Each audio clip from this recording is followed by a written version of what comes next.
megastarlar, ulduzlar, qalmaqallar. Hamısı harda, performanslar. Hamısı harda, performanslar. Soylar, krallar, megastarlar, ulduzlar, qalmaqallar. Hamısı harda, performanslar. Hamısı harda, performanslar. Hey yo, həvəsimiz bol. Çoxdur kanal ama yok belə show. Azərlər ATV-də yeni bir yol, bizi izlə, bizimlə birgə ol. Bunu bil ki güzel çirkin seçmek fikrin olsa sendin. Çevir ATV'ye ho. Yeni performans wow. Wow wow wow. Ele bilmek ki sondu. Güzellik ondu, 9'u tondu. Yerli ve əcnəbi show biznesdeki qalmaqallı xəbərlər də bizdə. Bakıdan tutmuş Hollywood'a qədər. Kimi gözəl tərbəttər. Kimi keçər, kimi başına tüv bitər. Azərdən soruşun, O bilər.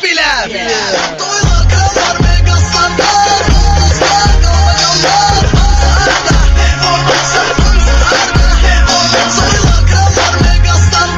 Hamısı harda, performanslar. Hamısı harda, performanslar. Doylar, krallar, megastarlar, ulduzlar, qalmaqallar. Hamısı harda, performanslar. Hamısı harda, performanslar. soylar, krallar, megastarlar, ulduzlar, qalmaqallar. Hamısı harda, performanslar. Hamısı harda, performanslar. Soylar, krallar, megastarlar, ulduzlar, qalmaqallar. Hamısı harda, performanslar. Hamısı harda, performanslar. Soylar, krallar, megastarlar, ulduzlar, qalmaqallar. Yeni ulduz, Azəri starlar, manıslar, cibilər, qastanılar. Şov romanlarının ən uğurlusu Ay gün və onun qara çuxurlusu.